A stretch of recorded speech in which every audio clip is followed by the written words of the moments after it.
পৃথিবীতে যে ভালোবাসার উপরে আর কোনো ভালোবাসাই হয় না, এটার নামই হচ্ছে স্বামী স্ত্রী ভালোবাসা। সুবহানাল্লাহ পড়বেন না? বউকে ভালোবাসবেন প্রকাশ্যে, বউয়ের প্রতি ভালোবাসা প্রকাশ করবেন সবার সামনে। আরে এটা আমার হালাল বউ, এটা আমার স্ত্রী, আমার সমস্ত ভালোবাসার সবচেয়ে বড় অংশ পাবে অন্য কেউ নয়, একমাত্র আমার বউ পাবে। ঠিক কিনা বলেন? বউ রাগ করে বসে আছে, ভালোবাসা প্রকাশের টাইম আসছে আপনার। বউ রাগ করে বসে আছে, বউয়ের কাছে বসবেন, বলবেন জান তুমি কথা বলছো না কেন? কথা বলো। আরে যাই হোক, মারো ধরো কাটো, কিন্তু কথা বলো। পৃথিবীর সবাই কথা না বললে আই ডোন্ট কেয়ার, বাট তুমি কথা না বললে আমার কলিজার ভেতরটা ছারখার হয়ে যায়। ঠিক কিনা বলেন?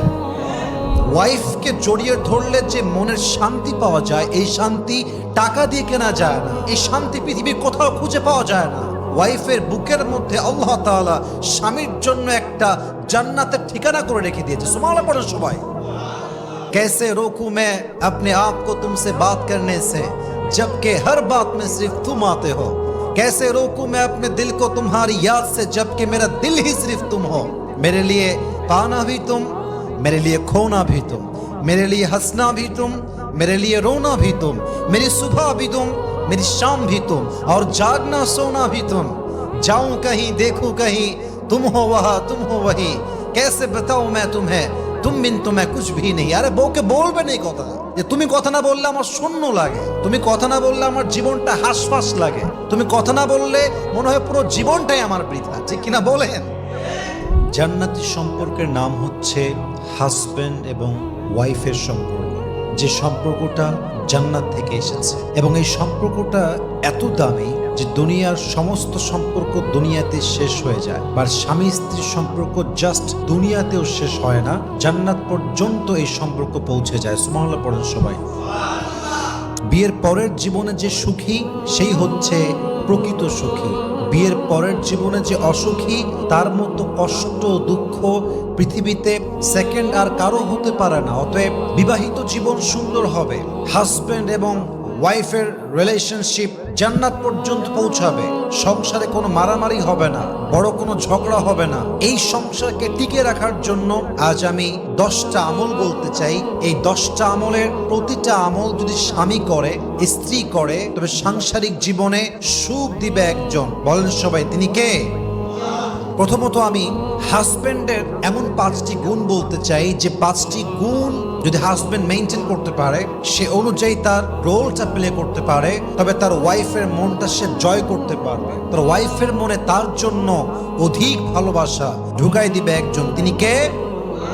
নাম্বার 1, একজন হাজব্যান্ডকে অলওয়েজ তার ওয়াইফের জন্য সাপোর্টিভ রোল প্লে করতে হবে, সব জায়গায় সাপোর্ট দেওয়া লাগবে। একজন নারী, she loves when her husband protects her in all the situations, in all circumstances. একজন মেয়ে সবসময় চায় যে আমার হাজবেন্ড আমাকে সাপোর্ট করুক, আমার সুখে দুঃখে আমার পাশে থাকুক। আমার ননদ যখন বাজে কথা বলবে, আমার হাজবেন্ড আমাকে ডিফেন্স করবে। আমার শাশুড়ি যখন আমাকে 2টি কথা বাজে শোনাবে, আমার হাজবেন্ড কৌশলে এটাকে ডিফেন্স করবে। আমি যখন কোনো স্বপ্ন পূরণ করতে চাই, কেউ আমার পক্ষে নেই। বাবা মা ভাই বোন শ্বশুর শাশুড়ি ননদ দেবর সবাই আমার এগেইনস্টে, বাট তুমি জানো যে এই স্বপ্নটা আসলেই বাস্তব, এটা আমি করতে পারবো, এটা হালাল। আপনার হাজবেন্ড হিসেবে উচিত ওয়াইফকে 100 সাপোর্ট দিয়ে তার স্বপ্নকে বাস্তবায়ন করা। ঠিক কিনা বলেন? যদি আপনি কল্যাণ মনে করেন। অতএব মাথায় রাখতে হবে, একজন হাজবেন্ড হিসেবে you must have to be supportive, you must have to play your role like that. যে হাজবেন্ড সাপোর্টিভ হতে পারে, স্ত্রীর জন্য অলওয়েজ ডিফেন্স করতে পারে, যুদ্ধ করতে পারে, লড়াই করতে পারে, তখন সে জাস্ট একজন হাজবেন্ড থাকে না, সে একজন বীর পুরুষ হয়ে যায়। ঠিক কিনা বলেন? বীর পুরুষের গুণই হচ্ছে এটা, সে তার ওয়াইফকে সামনে রাখতে পারে, সে তার ওয়াইফের পক্ষ নিয়ে যুদ্ধ করতে পারে। বীর পুরুষ হচ্ছে সেই পুরুষ যে পুরুষ সব সহ্য করতে পারে, বাট বইয়ের বিরুদ্ধে কেউ একটা টু শব্দ করবে, একটা বাজে কথা বলবে, পুরুষ এটা চুল পরিমাণ বরদাস্ত করতে পারবে না। ঠিক কিনা বলেন? এটাই হচ্ছে বীর পুরুষ, এটাই হচ্ছে বাহাদুর পুরুষ। অতএব you must have to be supportive husband for your wife. আপনার ওয়াইফের জন্য সাপোর্টিভ রোল প্লে করবেন। আল্লাহর হাবিব বলেছেন, খায়রুকুম খায়রুকুম লিআহলি, তোমাদের মাঝে সর্বসেরা হচ্ছে সেই ব্যক্তি যে তার বউয়ের কাছে সেরা। যে বউয়ের কাছে সেরা সে আল্লাহর কাছে সেরা। যে বউয়ের কাছে সেরা সে রাসূলের কাছে সেরা। যে বউয়ের কাছে সেরা আল্লাহ জান্নাতে যাওয়ার জন্য নিজেই তাকে রহমতের বর্ষণ করবে। সুবহানাল্লাহ পড়েন সবাই। অতএব you must have to be supportive, number 1. Number 2, ওয়াইফের জন্য একজন ভালোবাসার মানুষ হতে হবে। ওয়াইফকে জাস্ট নর্মাল ভালোবাসলে হবে না, কলিজার থেকে ভালোবাসতে হবে। মাথায় রাখবেন, ভালোবাসার স্তর আছে, লেভেল আছে। পৃথিবীতে সবচাইতে উঁচু এবং সবচাইতে সম্মানিত এবং পৃথিবীতে যে ভালোবাসার উপরে আর কোনো ভালোবাসাই হয় না, এটার নামই হচ্ছে স্বামী স্ত্রী ভালোবাসা। সুবহানাল্লাহ পড়বেন না? এটা হচ্ছে পৃথিবীর সবচেয়ে আসল ভালোবাসার সম্পর্ক। আচ্ছা বলেন তো, পৃথিবীতে সর্বপ্রথম ভাই বোনের সম্পর্ক তৈরি হয়েছে, মা বাবার সম্পর্ক তৈরি হয়েছে, নাকি স্বামী স্ত্রীর সম্পর্ক তৈরি হয়েছে? স্বামী স্ত্রী। অতএব this is the first relationship in the world. এই সম্পর্ক দিয়ে পুরো পৃথিবী শুরু হয়েছে। আদম এন্ড হাওয়া আলাইহিস সালাতু ওয়াস সালাম, স্বামী স্ত্রী ছিলেন তারা দুইজন। অতএব বউকে ভালোবাসতে হবে। আরেকটা কথা বলতে চাই, বউকে ভালোবাসবেন প্রকাশ্যে, বউয়ের প্রতি ভালোবাসা প্রকাশ করবেন সবার সামনে। আরে এটা আমার হালাল বউ, এটা আমার স্ত্রী, আমার সমস্ত ভালোবাসার সবচেয়ে বড় অংশ পাবে অন্য কেউ নয়, একমাত্র আমার বউ পাবে। ঠিক কিনা বলেন? ভালোবাসা হবে প্রকাশ্যে, বউকে ভালোবাসা প্রকাশ করতে হবে, কোনো গতি নেই। একজন ওয়াইফের জন্য ভালোবাসার উপরে সেকেন্ড আর কোনো মেডিসিন নেই। একজন ওয়াইফ অসুস্থ, তার ভালোবাসার প্রয়োজন। একজন ওয়াইফ মুড সুইং করছে, ভালোবাসার প্রয়োজন। একজন ওয়াইফ রাগ করে আছে, ভালোবাসার প্রয়োজন। মেয়েদের মনটাই হচ্ছে এমন সফট, নরম, কোমল। এটাকে ভালোবেসে ঠিক করতে হয়। জোরাজুরি করতে গেলে, ধমক দিতে গেলে ভেঙে চুরে চূর্ণ বিচূর্ণ হয়ে যায়। ঠিক কিনা বলেন? নারীকে ভালোবাসা শিখতে হবে, বউকে মন থেকে ভালোবাসতে হবে। আল্লাহ আমাদের সবাইকে মন থেকে ভালোবাসার তৌফিক দান করুক, পড়েন সবাই আমিন। ভালোবাসার এখানে কয়েকটা ডেফিনেশন হতে পারে, কয়েকটা সংজ্ঞা হতে পারে। ভালোবাসা মানে হচ্ছে আমি শুধু তোমাকেই ভালোবাসি, আমি 10 জায়গায় আসক্ত নয়। ভালোবাসি মানে এই ভালোবাসাটা আমার হৃদয়ে অটোমেটিক আসছে তা নয়, আমার হৃদয়ে আমি জোর করে নিয়ে আসছি তা নয়, বরং এই ভালোবাসাটা তোমার জন্য আমার হৃদয়ে দিয়ে দিয়েছে একজন। তিনি কে? আমি তোমাকে ভালোবাসি মানে আমি তোমাকে ভালোবাসি তা নয়, বরং আমাকে তোমার ব্যাপারে যে ভালোবাসা এসেছে, এই ভালোবাসার জন্য আল্লাহ নিজেই আমাকে এমন ভাবে ফোর্স করেছেন যে আমি তোমাকে ভালোবাসতে বাধ্য হয়ে গেছি। ঠিক কিনা বলে? এইভাবে ভালোবাসা প্রকাশ করতে হবে। ইভেন অনেকে দেখবেন যে, এটা রাগ করবেন না আপনারা, এবং এটাকে মাইন্ডে নেওয়ার কিছু নেই। এখানে বিবাহিত আছে, অবিবাহিত আছে, এবং আমার অডিয়েন্স যারা ফেসবুক, ইনস্টাগ্রাম, টিকটক, ইউটিউব, যেখান থেকে যারা শুনবেন, আমার কথা মাইন্ড করবেন না। দেখেন, একটা সম্পর্ক তখন ভেঙে যায় যখন একে অপরের মূল্য না বুঝে। আপনার ওয়াইফ আপনার সামনে বসে তার অনেক কষ্টের কথা শেয়ার করছে, আর আপনি মোবাইল টিপতেছেন। ও বলবে যে শালা মরে যাব, এবারে লগে আমি থাকবো না। বাস্তব, আমি মজা করে বলছি, but this is serious matter. Husband বাহির থেকে আসছে, ওয়াইফ চুপচাপ বসে বসে মোবাইল টিপতেছে। না আছে খাবারের খবর, না আছে যত্ন, না আছে ভালোবাসা। এইভাবেই সম্পর্কগুলো শেষ হয়ে যায়, নষ্ট হয়ে যায়। জান্নাত তো দূরের কথা, দুনিয়াতেই শেষ হয়ে যায়। অতএব ভালোবাসা মনে হচ্ছে সে রাগ করে আছে মানে তার রাগ ভাঙানো, এটা আমার নিজের দায়িত্ব, এটা আমার জন্য ফরজ হিসেবে আমি অবধারিত করে নিয়েছি। ঠিক কিনা বলেন? বউ রাগ করে বসে আছে, ভালোবাসা প্রকাশের টাইম আসছে আপনার। বউ রাগ করে বসে আছে, বউয়ের কাছে বসবেন, বলবেন জান তুমি কথা বলছো না কেন? কথা বলো। আরে যাই হোক, মারো, ধরো, কাটো, কিন্তু কথা বলো। পৃথিবীর সবাই কথা না বললে আই ডোন্ট কেয়ার, বাট তুমি কথা না বললে আমার কলিজার ভেতরটা ছারখার হয়ে যায়। ঠিক কিনা বলেন? আল্লামা ইকবাল কি সুন্দর করে রেখেছেন, কি সুন্দর করে কবিতা লিখেছেন। कैसे रोकूं मैं अपने आप को तुमसे बात करने से जबकि हर बात में सिर्फ तुम आते हो। कैसे रोकूं मैं अपने दिल को तुम्हारी याद से जबकि मेरा दिल ही सिर्फ तुम हो।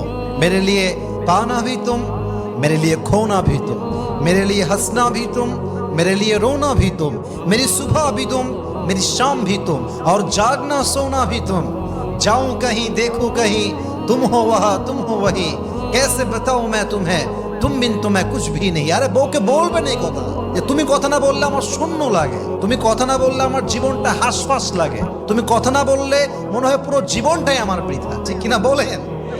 You must have to embrace her like in this way. আপনার বউকে ভালোবাসা প্রকাশ করবেন, সংসারের জীবনটাকে সুখময় করে দিবে একজন। বলেন সবাই, তিনি কে? আল্লাহ সবাইকে ভালোবাসার তৌফিক দান করুক। পড়েন সবাই আমিন। 3 নাম্বার, নরম শারীরিক স্পর্শ দেওয়া। এটা একটু বুঝে শুনতে হবে, এটাকে ব্যাডলি নেওয়ার কিছু নেই। স্ত্রীকে জড়িয়ে ধরলে আল্লাহ তাআলা স্বামীর হৃদয়ে যে পরিমাণ শান্তি দেয়, সুকুন দেয়, মানসিক প্রশান্তি দেয়, যে আল্লাহ স্বামীর হৃদয়টাকে একদম ঠান্ডা বানিয়ে দেয়। সুবহানাল্লাহ পড়বেন না সবাই? ওয়াইফকে জড়িয়ে ধরলে যে মনের শান্তি পাওয়া যায়, এই শান্তি টাকা দিয়ে কেনা যায় না, এই শান্তি পৃথিবীর কোথাও খুঁজে পাওয়া যায় না। ওয়াইফের বুকের মধ্যে আল্লাহ তাআলা স্বামীর জন্য একটা জান্নাতের ঠিকানা করে রেখে দিয়েছে। সুবহানাল্লাহ পড়েন সবাই। এই জন্য ডিপ্রেশন থাকলে, কষ্ট থাকলে, খুব বেশি আঘাত পেলে ওয়াইফকে শক্ত করে জড়িয়ে ধরবেন। This is the Sunnah of last Messenger Muhammad সাল্লাল্লাহু আলাইহি ওয়াসাল্লাম। আল্লাহর হাবিব যখন গারে হেরাতে ওহী পেলেন, গায়ে কাঁপুনি উঠে গিয়েছে, হি ওয়াজ শেকিং, কাঁপছিলেন। বাসায় ফিরে আসছেন, ডাক দিয়ে বলছেন, ইয়া খাদিজা জাম্মিলুনি জাম্মিলুনি, আমাকে চাদর দিয়ে ঢেকে নাও, চাদর দিয়ে ঢেকে নাও। খাদিজা যখন আসলেন, চাদর দিয়ে এমন করে ধরলেন নবীজি খাদিজার বুকে, এবং খাদিজা নবীকে এমন করে শক্ত করে জড়িয়ে ধরেছিলেন। সুবহানাল্লাহ পড়বেন না আপনারা? নবীজি বলেন, আমি যখন খাদিজার বুকে আসলাম, আমার ভেতরে সমস্ত অস্থিরতা, খারাপ লাগা, পেরেশানি, কাঁপাকাঁপি, জ্বর, সমস্ত কষ্ট যেন খাদিজার কোলে আসার পরে, বুকে আসার পরে নিমিষেই মুছে গেল। সুবহানাল্লাহ পড়েন সবাই। ওয়াইফকে টাচ করবেন, ওয়াইফকে জড়িয়ে ধরবেন। এই জড়িয়ে ধরার মাধ্যমে আপনার ভালোবাসা বাড়া দিবে একজন, তিনি কে? 4 নাম্বার, ওয়াইফকে ফিল করাবেন যে she is new for you, she is not old. অনেক স্বামী দেখবেন এমনভাবে বিহেভ করে, আরে 4 বছর হয়ে গেছে বিয়ে, দূর বউয়ের গোষ্ঠী গিলাই। এরকম অনেক স্বামী আছে, বউকে পরোয়া করে না, বউকে মানুষই মনে করে, এবং বউটাও বেচারা ফিল করে যে আয় রে আল্লাহ, এত বছর বিয়ে হয়ে গেছে, 2 বছর 3 বছর হয়ে গেল, 5 বছর হয়ে গেল, আমার তার কাছে কোনো দাম নাই, আমি তো পুরাতন হয়ে গেছি। এটা ফিল করাবেন না, এটা ফিল করালে আপনার জীবন অশান্তি হয়ে যাবে। যদি আপনি চান যে আমার ওয়াইফের সঙ্গে আমি আজীবন থাকবো, এটাই আমার প্রথম, এটাই আমার শেষ, এটা আমার বাচ্চার মা, আমার সঙ্গে অনেস্ট ছিল, লয়াল ছিল, বেইমানি করে নাই, মিথ্যা বলে নাই, চিট করে নাই, অতএব প্রতিটা মুহূর্তে আমি তাকে ফিল দিব, তুমি আমার জীবনে আগেও নতুন, আজও নতুন, মৃত্যু পর্যন্ত নতুনই থাকবা, ঠিক কিনা বলেন? নতুনই আছো, নতুনই থাকবা, এই ফিলটা দিবেন। এতে করে ওয়াইফ কাজে মোটিভেট হবে। একজন নারী যখন গুরুত্ব পায়, ভালোবাসা পায়, তার কাজের স্পিড বেড়ে যায়। দেখবেন ওয়াইফ খাটতারা হয়ে আছে, কাজ করবে না, কোনো কাজে মনোযোগ নেই। ভালোবাসা দিবেন, দেখবেন যে ওয়াইফটা কাজ করতে চাচ্ছিল না, সে ওয়াইফটা আপনাকে কলিজা ভুনা করে খাওয়ানোর জন্য প্রস্তুত হয়ে যাবে, ঠিক কিনা বলেন? এটাই বাস্তবতা। অতএব আপনার ওয়াইফকে ফিল করাবেন, you are new for me, you are always new, you were new, you are new, and you will be new for ever. তুমি আগেও নতুন ছিলে, আজও নতুন, আগামীতেও নতুন থাকবে। তোমার প্রতি আকর্ষণ আমার মৃত্যু পর্যন্ত কমবে না, ইভেন আমি তোমাকে জান্নাতেও পেতে চাই, ঠিক কিনা বলেন? এইটা ফিল করাতে হবে স্বামী হিসেবে। 5 নাম্বারটা বলে শেষ করতে চাই স্বামীদের ব্যাপারে। আপনার ওয়াইফকে আপনি সেফ ফিল করাবেন, সিকিউর ফিল করাবেন, যে পৃথিবীর সব জায়গায় তুমি অনিরাপদ, কিন্তু তুমি আমার সামনে নিরাপদ। পৃথিবীর সব জায়গায় তুমি অসম্মানী হতে পারো, বাট আমার সামনে তুমি সম্মানী। এটা হচ্ছে সেফটি। আচ্ছা দেখেন, আপনার ওয়াইফের সঙ্গে আপনি থাকবেন, তালাক দিয়ে দিবেন, ডিভোর্স হয়ে যাবে, এটা আপনি শিওর। এটা অনেক স্বামী আমার কথা শুনে আমাকে ফোনও দেয়। সবাইকে বলছি, আপনার ওয়াইফের সঙ্গে আপনি থাকবেন না, তালাক দিয়ে দিবেন, এবং আপনি বুঝে গেছেন যে আপনার ওয়াইফের সঙ্গে আপনার যা ঘটে গেছে, ইটস রিয়েলি পার্সোনাল, এটা বলার মতো না। এটা আপনি জানেন যে এরপরে এর সঙ্গে আর থাকা যাবে না। এটা খুব মনোযোগ দিয়ে শুনবেন। কখনো আপনার ওয়াইফের যে এভিডেন্স আপনার কাছে আছে, বা সে যে খারাপ, বা তার অনেক কিছুই আপনার কাছে আছে, এটা যতক্ষণ পর্যন্ত দেওয়ালে আপনার পিঠ না ঠেকছে, আজীবন গোপন রাখবেন। এটাই সেফটি, এটাই ইসলামের দেওয়া সম্পর্ক, এটাই হচ্ছে নিরাপত্তা। এখন দেখেন, ডিভোর্স হয়ে যাবে, বুঝে গেছেন, কখনো ডিভোর্সের ব্যাপার বাহিরে নিয়ে আসবেন না। যত পারা যায় ঘরে ঘরে সমাধান করবেন। আমি আসিফ একটা কথা আপনাকে পাথর খোদাই করে লিখে দিতে পারবো, স্বামী স্ত্রীর সম্পর্ক পুলিশ দিয়ে টেকে না, মামলা হামলা দিয়ে হয় না। স্বামী স্ত্রীর সম্পর্ক বৈঠক দিয়ে টেকে না। স্বামী স্ত্রীর সম্পর্ক মামলা, কোর্ট, হাজিরা, জজ, উকিল, ব্যারিস্টার, পুলিশ, র্যাব, আর্মি এইসব দিয়ে টেকে না। স্বামী স্ত্রীর সম্পর্ক এটা চার দেয়ালের সম্পর্ক। যতদিন এটা চার দেয়াল আছে, উভয়ের মাঝে আছে, ততদিন এটার দাম আছে। যখনই এটা বাহিরে যাবে, থার্ড পারসন নাক গলাবে, পুলিশ কথা বলবে, উকিল কথা বলবে, একদম জজ কোর্টের সামনে মামলা যাবে, কসম খোদার সম্পর্ক টিকবে তো দূরের কথা, একে অপরের শত্রু হয়ে যাবে। ঠিক কিনা বলেন? ভাই আপনি থাকবেন না, ওকে আপনি ডাকেন, ডেকে বুঝায় বলেন, তোমার এই অন্যায়ের জন্য আমার পক্ষে তোমার সঙ্গে থাকা আর সম্ভব নয়। 1 নাম্বার সলিউশন, আমরা মিউচুয়াল আন্ডারস্ট্যান্ডিংয়ে আসি। তুমি তোমারটা সামলায় নাও, আমি আমারটা সামলে নেই। আমি তোমার কোনো অপরাধ কাউকে বলতে যাব না। তুমি তোমার মতো বিচ্ছেদ নিয়ে আজীবন তোমার মতো থাকো। কাউকে মন চাইলে বিয়ে করো অথবা একা থাকো, দ্যাটস ইউর ওন ডিসিশন। এবং আমাকে আমার অবস্থায় ছেড়ে দাও। বাচ্চা থাকলে সমাধান করেন, যে বাচ্চা কখন কার কাছে থাকবে, কেমন লালন পালন হবে, সমাধান করেন। ঘরে সলিউশন করবেন, বাহিরে যাওয়ার কোনো প্রশ্নই আসে না। কিন্তু আপনি যখন দেখবেন মেয়ের মা বাড়াবাড়ি করছে, মেয়ের বাপ বাড়াবাড়ি করছে, মেয়ের ভাই বাড়াবাড়ি করছে, অথবা পরিস্থিতি এমন যে কেমন যেন একটা রেশারেশি ভাব, ফাইট ভাব, সবাইকে ডাকেন, দেখে সুস্থভাবে দুই পরিবারে কে কে থাকবে? মেয়ের পক্ষের বাবা মা সর্বোচ্চ ভাই, ছেলের পক্ষের বাবা মা সর্বোচ্চ ভাই থাকলে ভাই, অথবা অন্য কেউ নয়, জাস্ট আপন, যার কলিজার সম্পর্কে বসায় কথা বলেন যে আমাদের মাঝে আমরা কিছু প্রবলেম ফেস করছি, এবং এমন প্রবলেম যা আসলে বলা সম্ভব নয়। আমরা বিচ্ছেদ চাই, আমরা একসঙ্গে থাকতে চাই না, অথবা আপনার একার ডিসিশন, আপনি বলেন যে আমি থাকতে চাই না। এখন আপনাকে বলবে তোমার ওয়াইফের অন্যায় কি, খুলে বলতে হবে। বিশ্বাস করবেন, একটা কথা অলওয়েজ মাথায় রাখবেন, ব্যক্তিত্ব সম্পন্ন পুরুষ তার ওয়াইফের চরিত্রহীনতার গল্প কাউকে বলতে পারে। বলবে কেমনে? আমার বউ তো এটা, কেমনে বলবে? স্বামী গিয়েছে আদালতে মামলা করার জন্য, মামলা বলতে গিয়েছে আর কি, গিয়ে বলছে যে আমি আমার ওয়াইফকে ডিভোর্স দিব, আমি কাগজ চাই। তো জিজ্ঞেস করলো কাজী সাহেব যে কি ব্যাপার, আপনি তালাক দিবেন কেন, কেন ডিভোর্স দিবেন? হাজবেন্ড বলতেছে যে আমার ওয়াইফ, সে এখনো আমার ওয়াইফ, যেহেতু সে আমার ওয়াইফ, আমি তার নামে বদনাম কেমনে করি, ও তো আমার ওয়াইফ। তালাকের ডিভোর্স লেটার নিয়ে চলে আসছে। যখন তালাক দেওয়া শেষ, তালাক হয়ে গিয়েছে, 90 দিন হয়ে গিয়েছে, তখন আবার জিজ্ঞেস করছে যে আপনি আপনার ওয়াইফকে তালাক দিলেন কেন, কারণটা কি? বলছে যখন তিনি ওয়াইফ ছিলেন তখন তো আমি বলি নাই, আর এখন তিনি আমার জন্য গায়রে মাহরাম, তিনি আমার জন্য একদম অপরিচিত মেয়ের মতো একজন, তো আমি একজন গায়রে মাহরাম অপরিচিত মেয়ের নামে বদনাম কেন করতে যাব? This is called a strong personality. যা হয়ে যাবে, কারো সম্মান নিয়ে আমি খেলতে যাব না।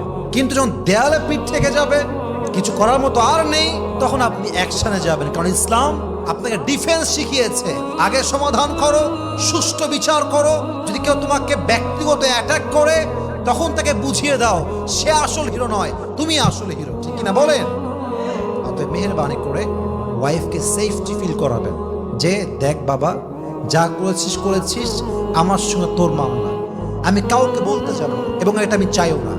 এই ফিল যদি আপনি করাতে পারেন আপনার ওয়াইফকে, আপনার ওয়াইফের হৃদয়ে আপনার জন্য ভালোবাসা ঢুকাই দিবে একজন। বলেন সবাই নিকে। অতএব এই 5টা গুণ অবশ্যই স্বামীকে অর্জন করতে হবে। আল্লাহ প্রত্যেকটা স্বামীকে বোঝার তৌফিক দান করুক। বলেন সবাই আমিন। এবার আসুন, ওয়াইফের যে 5টা কোয়ালিটি থাকতে হবে to make her husband happy, তার হাজব্যান্ডকে খুশি করার জন্য। Number 1, as a wife you must have to give respect to your husband.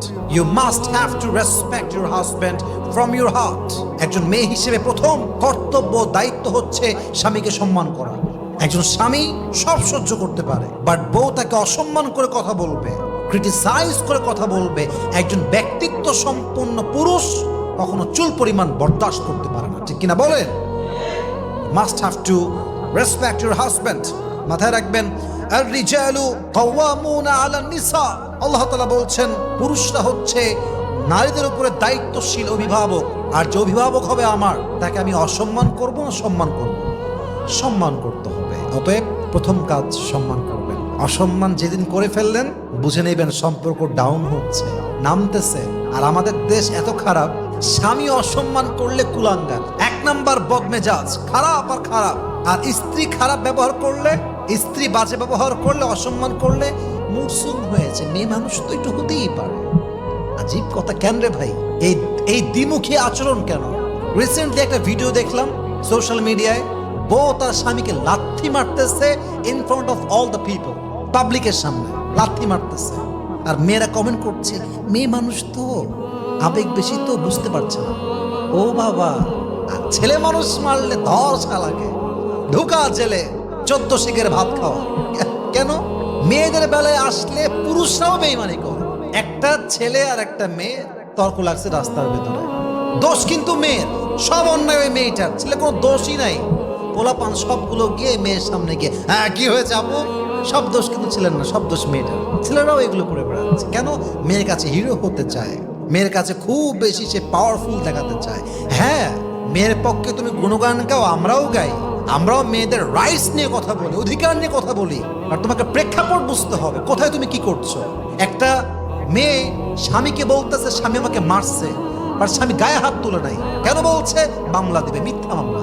আর উকিল একজন পুরুষ, সে জানে যে মেয়েটা মিথ্যাবাদী, তাও জাস্ট কয়েকটা টাকার জন্য সে সত্যকে প্রত্যাখ্যান করে মিথ্যাকে অ্যাকসেপ্ট করে, ঠিক কিনা বলেন? আপনি স্বামীকে অসম্মান করবেন, স্বামীর বিরুদ্ধে মিথ্যাচার করবেন, আর স্বামী আপনাকে বসায় বসায় ললিপপ খাওয়াবে? হ্যাঁ, অসম্ভব, এটা সম্ভবই না। মজা করে বলছি, বাট কথা সত্য। স্বামীকে অসম্মান করে কোনো মেয়ে সুখী হয়েছে, কোনো মেয়ে সংসার করতে পেরেছে, এই নজির, এই ইতিহাস পৃথিবীতে কেউ দেখাতে পারবে না, ঠিক কিনা বলেন? সংসার টিকলেই সংসার হয় না, সংসারে সুখ থাকতে হয়। সংসার টিকলেই সংসার হয় না, সংসারে শান্তি থাকতে হয়। সংসার টিকলেই সংসার হয় না, সংসারে বিশ্বাস থাকতে হয়। আল্লাহ প্রত্যেকটা মেয়েকে, স্বামীকে সম্মান করার তৌফিক দান করুক, পড়েন সবাই আমিন। 2 নাম্বার, হাজবেন্ডের জন্য বাড়িটাকে সাজিয়ে গুছিয়ে রাখা, একটা জান্নাতের নীড় বানিয়ে রাখা, যেন হাজবেন্ড এসেই বুঝতে পারে, yes, this home is just like a part of paradise. এই ঘরটাই হচ্ছে আমার জন্য জান্নাতের ঠিকানা। আরে ভাই, ভিআইপি বাড়ি হওয়া লাগবে না, ডুপ্লেক্স বাসা হওয়া লাগবে না, নর্মাল টিনের বাসা গুছায় রাখা যায়। রুচি থাকলে অল্প টাকায় সেই সাজ দেওয়া যায়, যা রুচি না থাকলে কোটি টাকায়ও দেওয়া যায় না, ঠিক কিনা বলেন? অনেক মধ্যবিত্ত পরিবারের মানুষের বাড়ি আমি দেখেছি বড় লোকদের চাইতে সুন্দর, ভিতরে রুচি আছে, মানসম্মত কাজ বোঝে, মানসম্মত প্রোডাক্ট বোঝে তারা। অতএব স্বামীর জন্য ঘরটাকে জান্নাতের বাগান বানাবেন, আপনাদের পারিবারিক জীবনে বরকত দিবে একজন, তিনি কে? 3 নাম্বার, স্বামীর কষ্টকে স্বীকার করবেন, স্বামীর অবদান, স্বামীর স্যাক্রিফাইস স্বীকার যেই মেয়ে করতে পারে না, সেই মেয়ের কপালে সুখ নাই, সেই মেয়ের কপালে স্বামীর বাসার ভাত নাই। অনেকে বলে যে স্বামীর বাসার ভাতের বড় দাম, কথা কিন্তু মিনিং আছে। স্বামীর বাসার ভাতের বড় দাম কেন দাম? স্বামীর বাড়ির ভাত খেতে হলে স্বামীর খোঁটা সহ্য করতে হয়, স্বামীর মায়ের খোঁটা সহ্য করতে হয়, স্বামীর বাবার ডিসরেসপেক্ট সহ্য করতে হয়, স্বামীর বোনের খোঁটা খেতে হয়, অনেক অসম্মান হজম করতে হয়, স্বামীর গালি হজম করতে হয়। তাই মেয়েরা বলে স্বামীর বাড়ির ভাতের বড় দাম। আমি কথা বলবো, কথা সত্য, তবে একটা কথা অ্যাড করতে হবে। যদি আপনার স্বামীর বাড়ির ভাতের দাম এত বেশি মনে হয়, তবে মাথায় রাখবেন বিয়ের পরে স্বামীর বাড়ির ভাতের দাম যে পরিমাণ বেশি, আপনার নিজের বাপের ঘরের ভাতের দাম তার চেয়ে বেশি। বুঝবেন, জাস্ট তালাকটা নিয়ে বাসায় যান, তাহলে বুঝবেন। জাস্ট তালাকটা হোক, বাসায় যান, 3 মাস থাকেন, 4 মাস থাকেন, 5 মাস থাকেন, স্বামী নাই তালাক হয়ে গিয়েছে, তখন বুঝবেন স্বামীর বাড়ির ভাতের দাম বেশি নয়, এখন তো মনে হচ্ছে বাপের বাড়ি ভাতের দামই বেশি হয়ে গিয়েছে, ঠিক কিনা বলেন? একজন তালাকপ্রাপ্ত মেয়ে লিখেছে, যদি একবার সুযোগ পেতাম, একবার চান্স পেতাম, বাপের বাসা ছাড়তাম, আজীবন লাথি খাই, গুতা খাই, অসম্মান খাই, স্বামীর ঘরে বসতাম, স্বামীর ঘরে বাঁচতাম। তালাকপ্রাপ্ত মেয়ের কথা এইটা। অতএব মাথায় রাখতে হবে, যদি স্বামীর অবদান স্বীকার করতে না পারেন, স্বামী খাওয়াচ্ছে, স্বামী পড়াচ্ছে, যা হোক, তা বাসায় রাখছে তো, যাই হোক কারেন্ট বিল দিচ্ছে তো, যাই হোক খাওয়াচ্ছে তো, নুন পাত পান্তা ভাত যাই হোক খাওয়াচ্ছে তো, স্যাক্রিফাইস স্বীকার করেন যে স্বামী আপনি যা করছেন enough, it's enough for me, আলহামদুলিল্লাহ, উই আর সো হ্যাপি, আমরা খুশি আছি। এই একটা বাক্য স্বামীর মনকে প্রফুল্ল করে দেয়, শান্ত করে দেয়, ঠিক কিনা বলেন সবাই? অতএব স্বামীর অবদানকে স্বীকার করতে হবে। 4 নাম্বার, এটা মাথায় রাখতে হবে যে স্বামীর যে পরিবার, বাবা মা, তার ভাই, তার বোন, সবাইকে রেসপেক্ট দেওয়া, সম্মান করা। এখন অনেক মেয়ে আমাকে কমপ্লেন করে যে হুজুর, আমি আমার শ্বশুরকে ভালোবাসি, শাশুড়িকেও ভালোবাসি, কিন্তু তারা আমাকে দেখলেই পরের মতো আচরণ করে, কথাবার্তা খুব খুব ক্রিটিসাইজ করে বলে, বাজে বাজে কথা বলে, আমি তো হজম করতে পারি না। আমি বলি, বোন, আপনাকে হজম করতেই হবে, হজম আপনাকে করতেই হবে। আচ্ছা, একটা কথা ভাবেন তো, আপনার শাশুড়ি আপনার সঙ্গে রান্নাঘরে 2টা বাজে কথা বলেছে, অথবা ঘরে বসেছিলেন, 2-1টা কথা বলতে বলতে বাজে কথা হয়ে গিয়েছে, রাগ করে বললেন স্বামীকে, তোর ঘর করবো না, ঘর আমি ছাড়লাম। আমার অবাক লাগে সেই মেয়েদেরকে দেখলে যে এই মেয়েরা শাশুড়ি একজন মায়ের মতো। আমি কথা ভুল বললাম না ঠিক বললাম বলেন? শাশুড়ি মায়ের মতো, অবশ্যই তার মা এটা। আচ্ছা, এই শাশুড়ির সঙ্গে ঝগড়া হইল বলে আপনি ঘর ছাড়লেন, আপনি যে বাসায় গেলেন, আপনি তো মিয়া মায়ের সঙ্গে প্রত্যেক দিন উঠতে বসতে ঝগড়া করেন। হ্যাঁ, মেয়েরা ঝগড়া করে মায়ের সাথে, রান্নাঘরে ঝগড়া, খাইতে বসে ঝগড়া, রুমের মধ্যে ঝগড়া। তার মানে কি? একসঙ্গে থাকলে ঝগড়া হয়, স্বাভাবিক, ন্যাচার। তো আপনি মায়ের সঙ্গে ঝগড়া করলে সহ্য করতে পারেন কেন? ওইটা আপনার রক্ত। আর শাশুড়ির ঘরে সহ্য করতে পারেন না কেন? ওইটা আপনার রক্ত নয়। এই মাইন্ডসেট চেঞ্জ করেন। শাশুড়িকে একদম নিজের মায়ের মতো দেখবেন। শাশুড়ি ওল্ড জেনারেশন, আপনি নিউ জেনারেশন। আপনার শাশুড়ির চাইতে আপনাকে আরো বেশি স্মার্ট হতে হবে, তবে আপনি সাংসারিক জীবনে সুখী হতে পারবেন, ঠিক কিনা বলেন? অনেক মেয়ে শাশুড়ির জ্বালায়, যন্ত্রণায় সংসার ছেড়ে দেয়, কিন্তু তাকে কৌশলী হতে হবে, স্মার্ট হতে হবে, বুঝতে হবে এই বাড়ি হোক আর সেই বাড়ি হোক, উভয় জায়গায় মায়ের সঙ্গে ঝগড়া আছে না নাই? Take it easy, make it easy. আপনি আপনার হাজব্যান্ডের সমস্ত রিলেটিভসদেরকে যতটুকু পারা যায় সম্মান করবেন। 5 নাম্বার, সর্বশেষ, এটা বলেই শেষ করতে চাই, যদি আপনি সুখী হতে চান হাজব্যান্ডের সঙ্গে আজীবন, পরকীয়া তো অনেক দূরের কথা, পরপুরুষের নামটাও স্বামীর সামনে উচ্চারণ করা যাবে না। আমি কথা ভুল বললাম না ঠিক বললাম বলেন? এটা মাথায় রাখবেন। পুরুষ অসম্মান করলে একটা সময় গিয়ে মাফ করতেও পারে। পুরুষের বাপের সঙ্গে মায়ের সঙ্গে উঁচু গলায় কথা বললে পুরুষ ক্ষমা চাইলে একটা পর্যায়ে ক্ষমা করতে পারে, কিন্তু আপনি যদি হাজবেন্ডের সামনে পরকীয়া করে ধরা খান, আপনার নিস্তার নেই, আপনার আর কোনো গতি নাই। বিশ্বাস করেন, এই স্বামী আপনাকে তালাক দিবে, ডিভোর্স দিবে, ছাড়বে, বিচ্ছেদ হবে, এটা 100% গ্যারান্টেড, ঠিক কিনা বলেন? পরকীয়ার কোনো ছাড় নেই, পরকীয়ার কোনো ছাড় নেই। কিন্তু একটা অবাক করা তথ্য দিয়ে শেষ করতে চাই আমাদের আলোচনা আজকে ইনশাআল্লাহ। সেটা হচ্ছে যে হাজব্যান্ড তার ওয়াইফের পরকীয়া মাফ করতে পারে না, কিন্তু ওয়াইফকে আল্লাহ এত ধৈর্য দিয়েছে, এত সবর দিয়েছে যে ওয়াইফ তার হাজব্যান্ডের পরকীয়া ক্ষমা করে আবার সংসার করতে পারে। সুবহানাল্লাহ পড়েন। বাস্তবতা বললাম, বাস্তবতা বললাম। ইভেন অনেক ওয়াইফ জানে যে আমার হাজব্যান্ডের অন্য জায়গায় অ্যাফেয়ার আছে, জানে, সে সব জানে, কোথায় অ্যাফেয়ার তাও জানে, তার চ্যাটিং আছে তার কাছে, সে জানে আমার হাজব্যান্ড অন্য জায়গায় প্রেম করে আমাকে বাদ দিয়ে, তবুও সে চুপ থাকে। জাস্ট একটাই কারণ সে তার সংসারটা ভাঙতে চায় না, সে তার সংসারটা আজীবন করতে চায়, ঠিক কিনা বলেন? নারী চরিত্রহীন হলে পুরুষ টিকতে পারে না, বাট পুরুষ চরিত্রহীন হলে নারী আজীবন টিকে যায়। নারীর মধ্যে আল্লাহ সে শক্তি দিয়েছে, সে সবর দিয়েছে, সে ধৈর্য দিয়েছে। আল্লাহ প্রত্যেকটা নারীকে বোঝার তৌফিক দান করুক, পড়েন সবাই আমিন। প্রত্যেক নারীকে আল্লাহ তাআলা পরকীয়া মুক্ত জীবন দান করুক, পড়েন সবাই আমিন।